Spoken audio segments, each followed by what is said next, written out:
Tay! Ang nakaraan sa tadhana. Barbie? Bakit naman ganito yung bahay natin? Hindi man lang natapos yung renovation. 4 na taon na iniwan mo sa akin lahat. Lahat ng problema. Ano ba sa tingin mo ginagawa ko? 4 na taon na nagbabakasyon lang? Bernard! Bernard!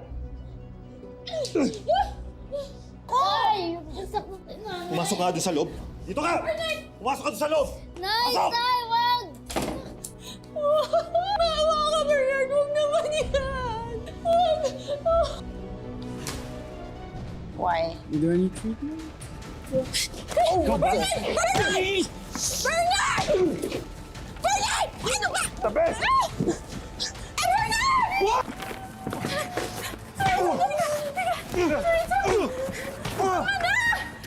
Tama na! Pwede ba huwag kang makisaw sa usapan namin? Guard! Damputin mo to! Dali mo sa presinto! Ngayon na! Hindi pa tayo tapos. Hindi pa ito yung huli. Tay, pakidala naman si Sir Rayson sa clinic ko, please. Sir Rayson, sorry. Sorry talaga. Sorry, Sir Rayson.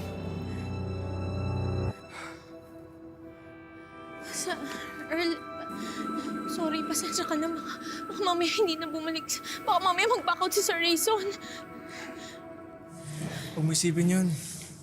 May crush sa akin yun eh. Hindi yung mag-back out.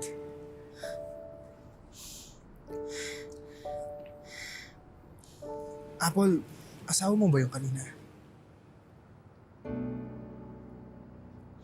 Oo, si Bernard yun. Wala naman palang binatbat sa akin yun.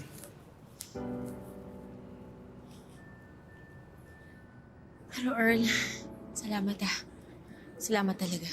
Kahit tinakasan na ni Apple ang asawa, panay pa rin ang habol nito sa kanilang mag-ina. Hanggang saan hahantong ang panggugulo ni Bernard sa buhay nila Apple at RB. Tunghayan ang mga susunod na eksena sa pagpapatuloy ng tadhana. So quits na tayo. Quits na tayo. Tagal na nun na. Alam mo, sa totoo lang, nakalimutan ko na kung ano nangyari noon. Wala ko, hindi ko makakalimutan. Hindi ko makakalimutan yung tulong na ginawa mo para sa akin.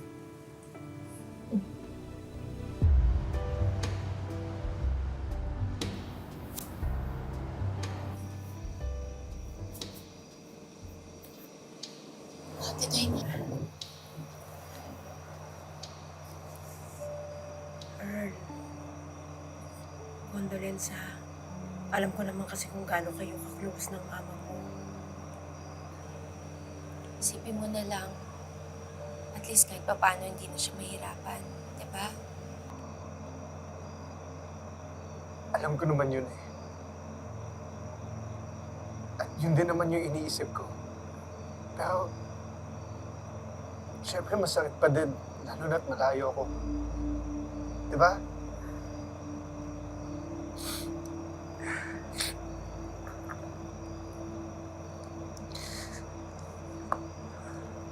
Tanggapin mo to. Pasensyaan mo na rin kasi ito lang yung kaya kong ibigay na abuloy kaya para kay Auntie.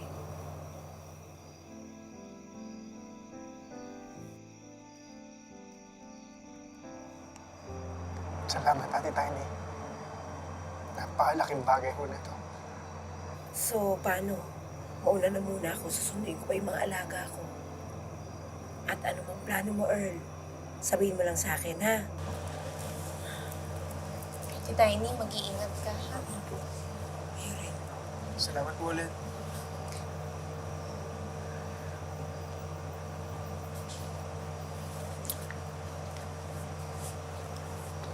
Earl, para sa'yo. Ano to? Buksan mo.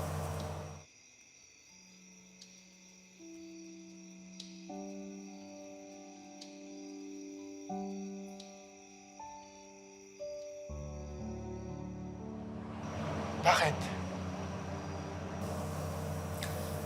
Alam ko na mahirap mawala ng magulang. Gusto mong umuwi. walang-wala ka. Pero nakakahiya. Mas malaki yung kinikita ko sa'yo bilang sales manager. Tapos binalan mo ako ng plane ticket. Malaki nga kinikita mo bilang sales manager. Pero nauubos yun dahil sa pamilya mo at sa treatment ng nanay mo. Eh, paano ka? Di ba may pinag-iipunan ka din? Makakaipon din naman ako dahil tagal pa naman yung kontrata ko eh.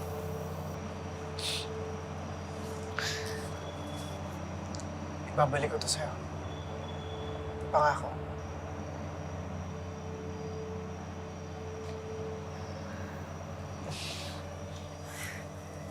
Alam mo, dapat ako nga magpasalamat sa'yo at kay Ate Tiny. Dahil kung hindi dahil sa inyo, hindi ko malalabanan yung homesickness ko. Alam mo, Apple, napakaswerte ng asawa mo sa'yo. Kung single ka lang, matagal na kita linigawan. Oy, nek-nek mo! Alam mo, ikaw, dapat umalis ka na ngayon. Pumunta ka na ng Pilipinas. Now na? Oo, ngayon na. Baka lalo kang magayuma sa beauty ko. Ubusin ko muna to, ha? Sige, ubusin mo na muna yan. Apple, hindi ka deserve ng asawa mo. Ang ginawa niya kanina, mali yun. Mali na sinaktan ka niya. Kaya hanggat sa kaya ko,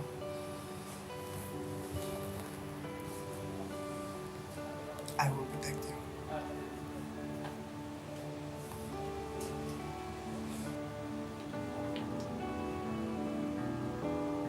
Kain na tayo.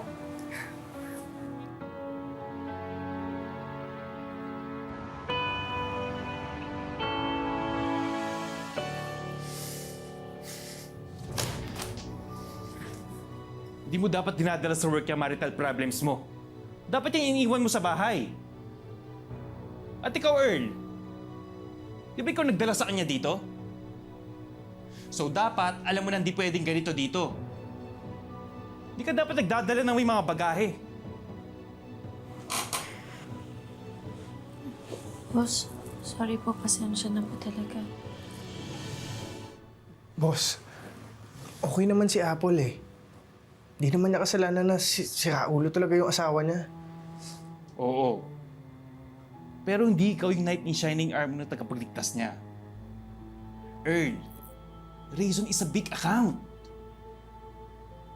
Eh paano na lang kung umatras yun dahil sa scandal na to?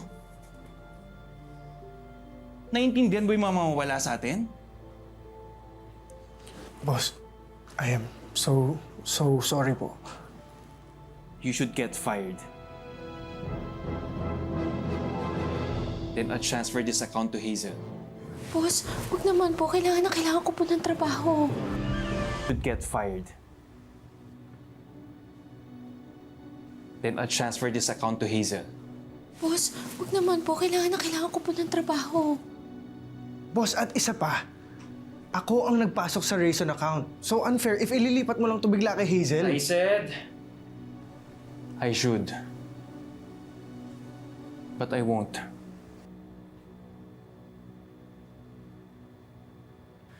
Dito sa kumpanya natin, kapag may mga members na nangangailangan, tinutulungan natin.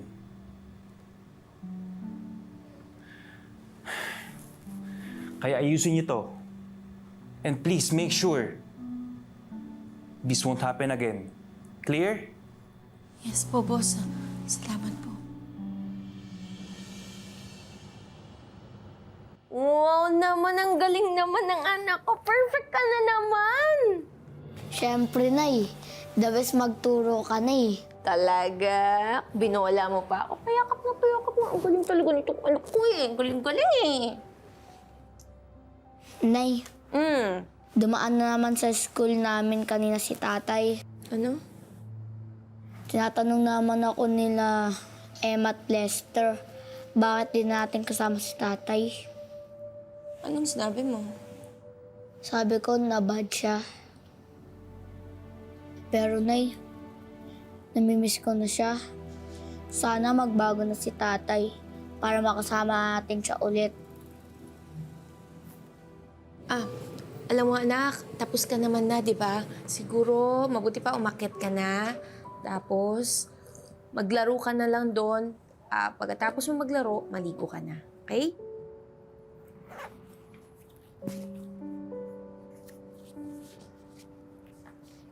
Huwag mong kalimutan yung inumin mo.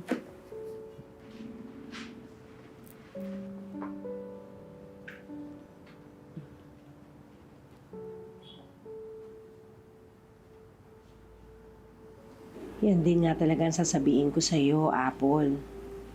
Inabutan ko kasi si Bernard sa school ni RB. Mas maganda sigurong ilipat na lang natin siya sa school malapit dito sa bahay. Para at least malayo sa bahay niyo. Hindi niya matutuntun yun.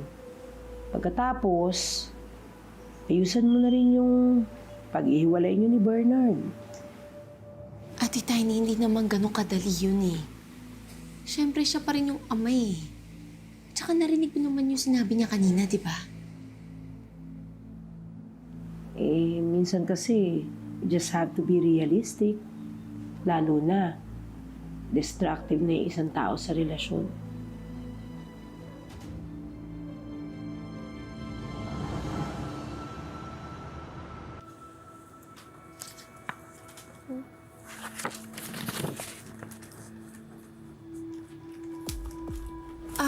Earl, tingnan mo to eh. Yung delivery reports. Parang may mali. Kasi di ba ako yung nag-ayos ng delivery para kay Sir Tony. Ang kailangan lang naman i-deliver sa kanya, ang gagamitin lang niya isang van. Pero tingnan mo, ni-request ni Hazel 2 van for delivery. Bakit? Tama ka. Something does seem fishy. May pinagsabihan ka bang iba nito? Wala. Anong something fishy? Ikaw, Apple, ha?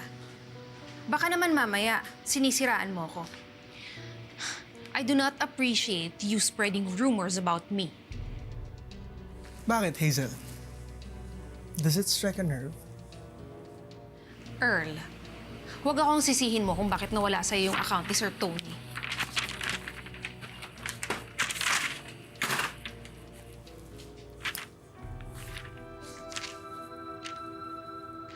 Imbestigahan pa natin to before we jump into conclusions. Pero, for now, here, ang komisyon mo sa lahat ng pinaghirapan mo sa mga sales natin. Maliit pa lang yan for now, pero just keep working hard. Lalaki din yan. Salamat.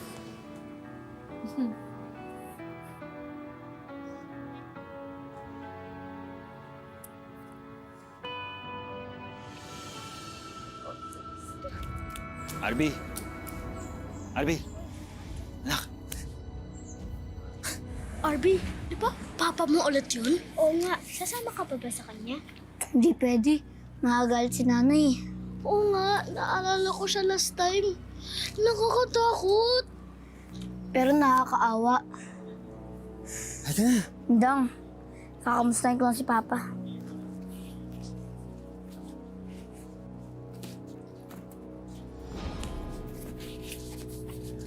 Anak, miss na kita. Ako ba hindi mo ako namimiss, ha? Namimiss. Pero tay, nananakit ka po. Hindi na mauulit yun, ha? Mabubuo na tayo ulit na pamilya. Kasama namin mo. Halika na. Sir, patingin po ng guardian pass nyo. RB?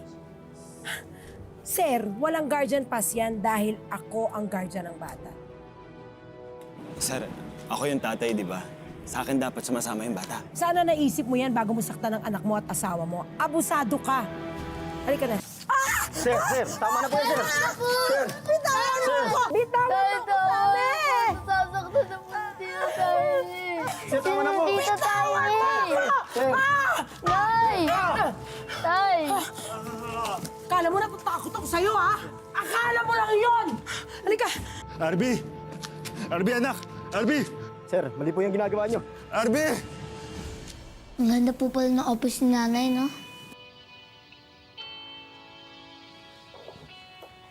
Oh, Ate Tiny! Anak! Ano nangyari?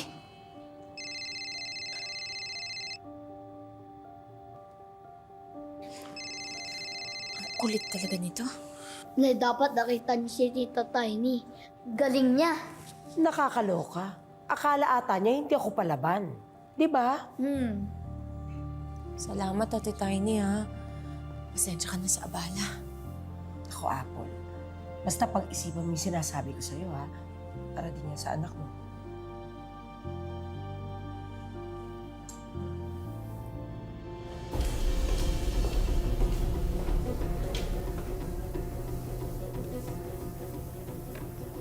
Apple, bumalik ka na sa atin. Sige na. Ginagawa mo dito? Pangako ko sa'yo, magbabago na ako.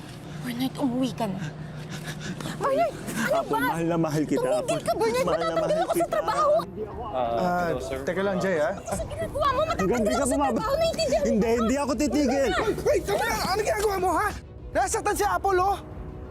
Ano ba ginagawa mo dito? Umalis ka na nga! Trespassing ka, alam mo ba yon? Ito ba?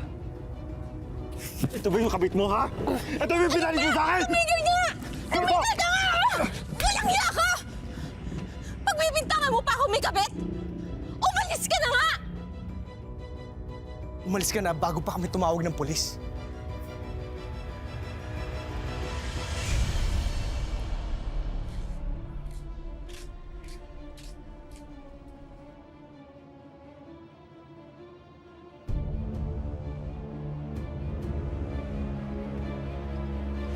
Boss, Boss. Earl, nabalitaan ko yung nangyari kayo ng umaga. Nanggulo na naman yung asawa mo dito.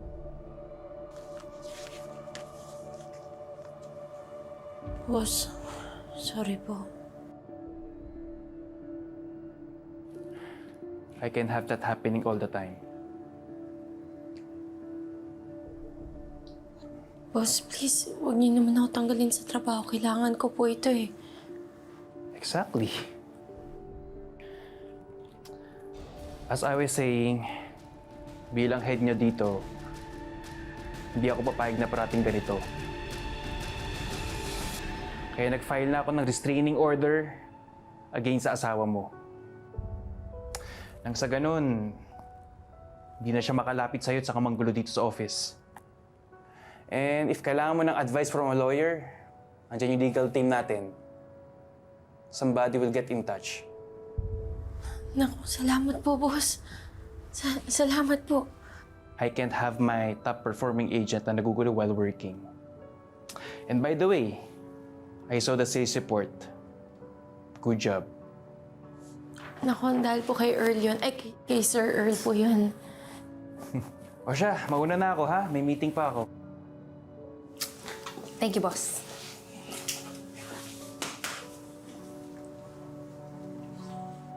Good job, Apple. Dahil sa'yo yun. Tina, ikaw yun. Hindi, sa'yo yun eh. Lorelai, halika na. Mag-aayos pa tayo ng shipment.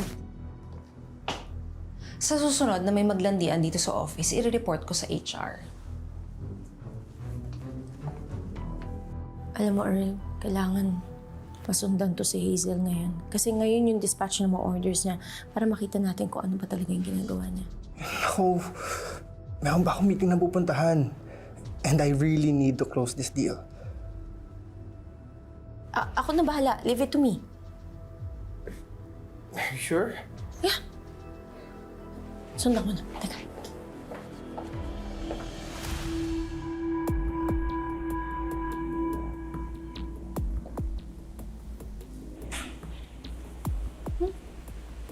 Mga expired na to ah. O basta, siguraduhin mo na yung mga kahon na yon dediretso kay Konsi. Meron daw siyang pabrigada eskwela para sa mga estudyante. So yung mga labels, hayaan mo ng ganyan kung expired. Total, i-repack naman ng mga tao ni Konsi yan. Wala nang makakaalam nun. Yes, Ma'am Hazel. Siya nga po pala, Ma'am. Cut ko po.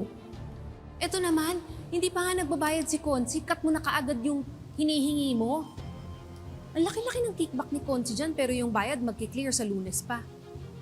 Ma'am Hazel, yung kay Mengay po pala, yung sa security, baka pwede daw po pa rin sa kanya ngayon. Alam mo, yung si Mengay, kausapin mo yan, ha? Ang usapan namin, sa katapusan pa yung sa kanya. Ano ba naman yan? Ma'am, kailangan niya daw po kasi niya sa anniversary niya ng asawa niya. Wala akong pakialam.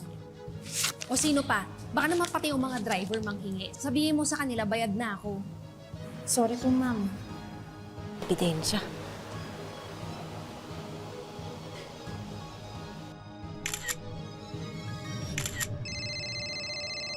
Oh, akala ko ba ang usapan bawal ang cellphone dito? Kausapin mo nga yan. Ma'am, si Apple. Patay tayo.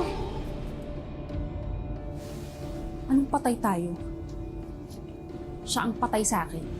Nako, ano kayang gagawin ni Apple ngayong nabisto na niya ang pandarayang ginagawa ni Hazel sa opisina?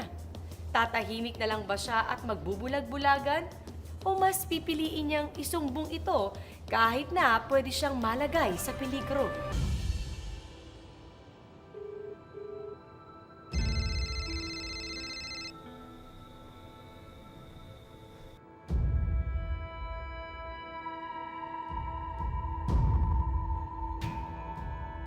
Ano ba yan? Si Bernard pa rin ba yan?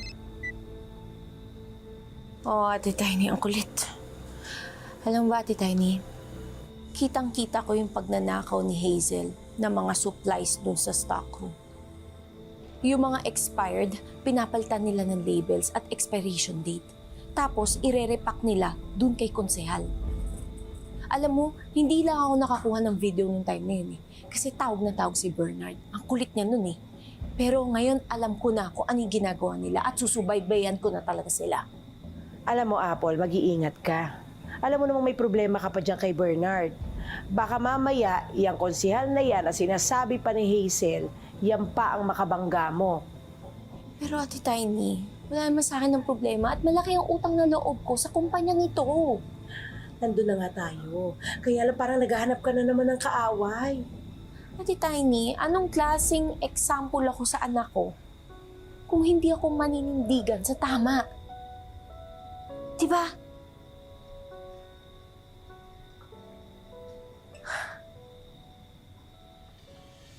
Tara, Apple, lang siya tayo. Sige, sige lang.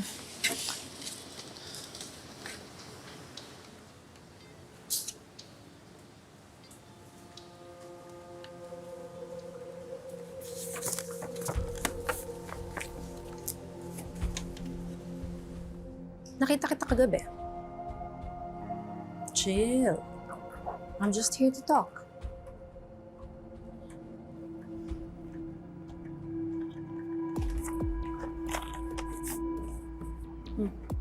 Triple yan dun sa binibigay sa'yo ni Earl. Basta manahimik ka lang sa nakita mo kagabi. Pero Hazel, masama yung ginagawa mo. Yung mga expired nire-repack nyo. Tsaka ninanakawan nyo yung kumpanya. Bukod sa'yo at saka sa team ko, wala nang ibang may alam. So, what they don't know won't hurt them. Ano na naman ang ginagawa mo, Hazel? Pwede ba tigil-tigilan mo yung panghaharas mo sa mga tao ko? Earl, I am not harassing her. I'm just properly welcoming her to the team. After all, we all work for the same company. Don't we, Apple?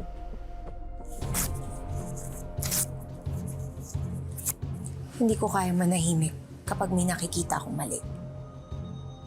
Huwag kang ipokrita. Alam ko kailangan mo ng pera. Oo, kailangan ko nga ng pera. Pero hindi ako nag-OFW ng matagal ng panahon para pakainin lang ang anak ko nang galing sa nakaw. You are gonna regret making an enemy out of me. Eh, mas mabuti pang ikaw ang kalaban ko kesa naman sa konsensya ko.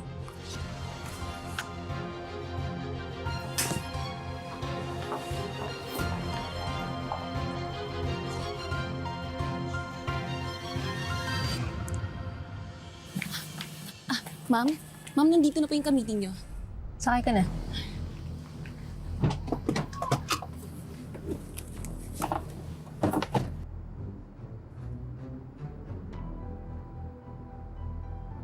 Anong kailangan mo sa akin?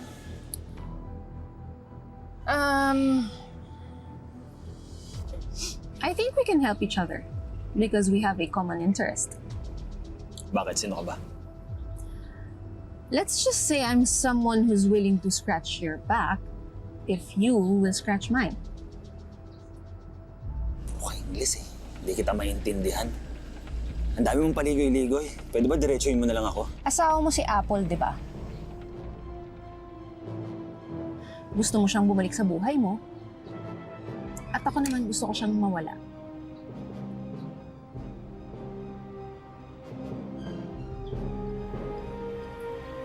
Let's talk business.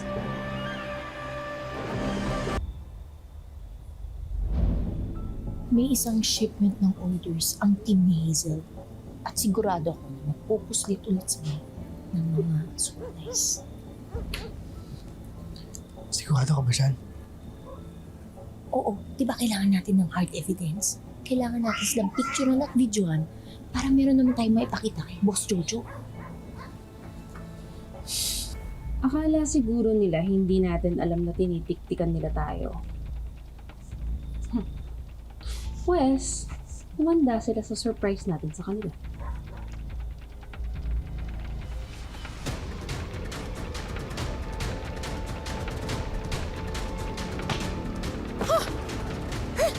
Simple at tahimik na buhay lang naman ang pangarap ni Apple para sa kanyang anak.